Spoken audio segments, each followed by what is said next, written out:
Les filtres à air sport, on en parle? Moi j'en ai un sur cette voiture. Et sur la plupart des voitures que j'ai possédées, il y avait déjà un filtre à air sport ou alors moi j'en ai mis un.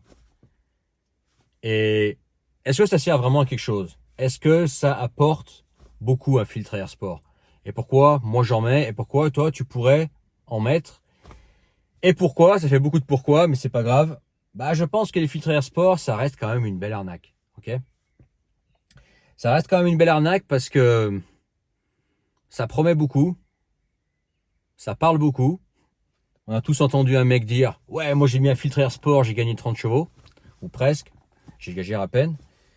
Alors qu'au final, bon, ça peut apporter certaines choses. Moi j'ai vu des voitures sur lesquelles ça vraiment, enfin tu sens la différence, mais il n'y en a pas beaucoup. Par exemple, tu vois, moi sur cette voiture, j'ai mis un filtre air sport, j'ai pas senti la différence. Enfin si, j'ai senti une différence, mais pas la puissance. Peut-être un peu plus un moteur qui respire un peu mieux, mais voilà, ça m'a pas transformé la voiture, ok. Une voiture, je me souviens, sur laquelle j'ai vu un filtre air sport. Enfin, c'est pas vraiment un filtre air sport, c'est un kit admission, tu sais, avec un cône à l'intérieur en fait d'une sorte d'écope qui avait vraiment changé. Enfin, pas changé vraiment la voiture, mais que tu sentais vraiment que la voiture respirait mieux et qu'il y avait des chevaux qui étaient gagnés. C'était sur une 106 16 soupapes. Ok.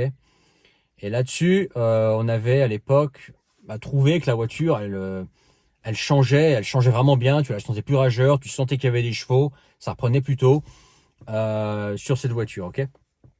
C'est la seule voiture qui me vient à l'esprit où vraiment mettre un filtre air sport, du moins un kit d'admission direct. Euh, Avec une écope là, donc tu sais, t'as le cône à l'intérieur, pas le cône à l'extérieur, ça c'est de la merde, hein. L'extérieur, je veux dire, dans le compartiment moteur, où on avait dit, voilà, là, ça a vraiment fait la différence. Mais sinon, toutes les voitures que j'ai eues, ça m'a pas changé la voiture, hein. Allez, sur cette voiture fait 250 chevaux, si j'ai gagné 5 chevaux, ça va être le bout du monde. Voilà quoi. C'est un peu comme une ligne, tu vois, et encore une ligne, ça dépend, toutes les voitures ne réagissent pas pareil. Mais en gros, ça ne transformera pas ta voiture, quoi.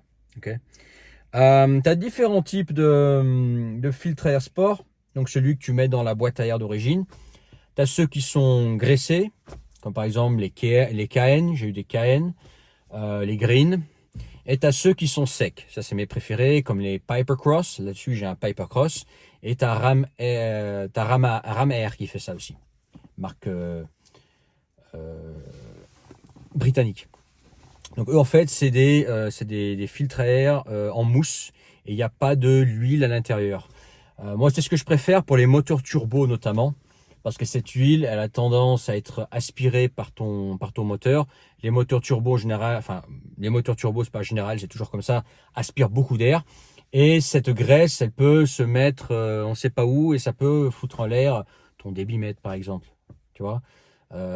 Ah bon, moi j'aime pas sur les moteurs turbo mettre un filtre à air qui est graissé, comme les KN, comme les Green, ok. Ça c'est des marques qui me viennent à l'esprit, mais t'en as d'autres, hein. T'as d'autres marques que j'ai eues, BMC, ok. Mais ouais, c'est ce que je voulais dire, c'est que sur les moteurs turbo, perso, je m'aventure pas à mettre des filtres à air sport qui sont huilés. Je reste sur du sec. Alors pourquoi j'ai acheté un filtre à air sport pour cette voiture? Pourquoi j'en ai mis un? Alors finalement, tu l'as compris, ça ne change pas ta voiture. Et ben pour une raison passion, pour le bruit, simplement. Voilà. Pour le bruit, parce que le bruit est vraiment différent. Surtout que cette voiture, celle-là d'origine, tu l'entends avec une boîte à air d'origine, une ligne d'origine, tu as l'impression que c'est une Clio banale qui arrive, quoi. Le bruit est d'un quelconque inimaginable. Par contre, dès que tu lui mets une belle ligne en 76 et un filtre air sport, là, ça te libère la voiture et le bruit n'est pas le même, quoi. Ok. Et maintenant, j'ai des beaux bruits d'aspiration quand je mets les gaz, notamment là où quand le turbo commence à charger, là, tu vois, vers 3000, ça fait un bruit d'aspiration, j'adore, quoi. Tu l'entends de dehors, etc. Ça fait t'appuies comme ça, quoi, tu vois. Là, pourquoi j'ai mis un filtre air sport? J'ai peut-être gagné un petit peu au passage, mais rien, tu vois, des 2-3 chevaux, j'en sais rien. Mais c'est pour ça que j'ai mis un filtre air sport. Et tu me dis, bah écoute, là tu dois te dire, mais pourquoi tu me fais cette vidéo? Là pour le moment, t'as rien dit. Bah ce que je veux en venir, c'est que les filtres air sport, il faut faire gaffe avec aussi. C'est qu'effectivement, ça fait un plus joli bruit. Sur certaines voitures, tu peux même gagner du chevaux. Comme je te parlais de la 106 à l'époque, je me rappelle encore. Mais dans certaines conditions, c'est même à éviter. Moi, si tu ne le sais pas sur cette chaîne, moi j'ai vécu en Sibérie, ok, en Russie. Et en Sibérie, l'été, il y a beaucoup de poussière, beaucoup de terre et puis de sable très fin. Et là-bas, les filtres air sport ou les cornets sont à bannir. Tu mets un bon filtre en papier d'origine, tu prends le plus qualité que tu as et tu le changes tous les 5000 km maximum. C'est pas tous les 3000. Et crois-moi que ton filtre à air en papier, le papier c'est ce qui protège le mieux. Quand tu le sors, qu'il a 3000 bornes, le truc il est noir, il est plein de poussière. Et si tu là-bas, tu mets un cornet ou tu mets un cornet, c'est pour les scooters. Tu mets un cône ou tu mets un filtre air sport, tu défonces ton moteur.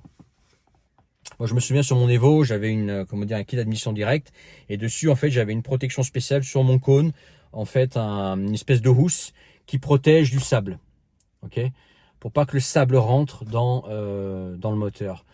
Donc ça, c'est l'inconvénient du filtre air sport, c'est que ça filtre un peu moins bien. Alors en France, vu les conditions, moi j'estime qu'il n'y a pas de risque pour le moteur. Ça filtre peut-être un peu moins bien, mais suffisamment bien pour pas abîmer ton moteur. Oui, il y a plus de particules qui rentrent, mais c'est tellement fin, on parle vraiment d'une telle différence que ça n'a pas d'effet sur ton moteur, moi je pense. Après, il faut voir peut-être sur 400 000, 500 000 bornes, je sais pas.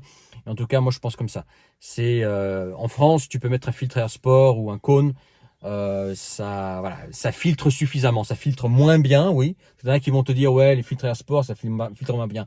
Oui, ça filtre moins bien, mais suffisamment bien. Pour des conditions françaises, par exemple, c'est largement suffisant. Un truc à éviter, c'est mettre le cône directement à nu dans ton compartiment moteur. Tout ce que tu fais, c'est respirer. Ton moteur fait que respirer de l'air chaud, quoi. Okay. Le cône, tu peux le mettre à la limite dans ta boîte à air d'origine. Mais les grandes marques, comme je te parlais, t'as KN qui fait ça, t'as Green qui fait ça, t'as BMC qui fait ça, Pipercross, t'as Ramar qui font ça. Ils prévoient des filtres en fait, des filtres à air qui font de la taille de ton filtre qu'il y a dans ta boîte à air, et tu mets ça et ça va très bien, quoi. Et comme ça t'évite de respirer, ça t'évite à ton moteur de respirer de l'air chaud. Et encore ça c'est discutable avec un moteur turbo, comme tu as les échangeurs, etc. Mais bon, plus l'air que tu fais entrer dans ton moteur à l'entrée est froid, mieux c'est, ok. On en reparlera peut-être dans une autre vidéo. Mais ça c'est la seule nuance, c'est que ça filtre un petit peu moins bien.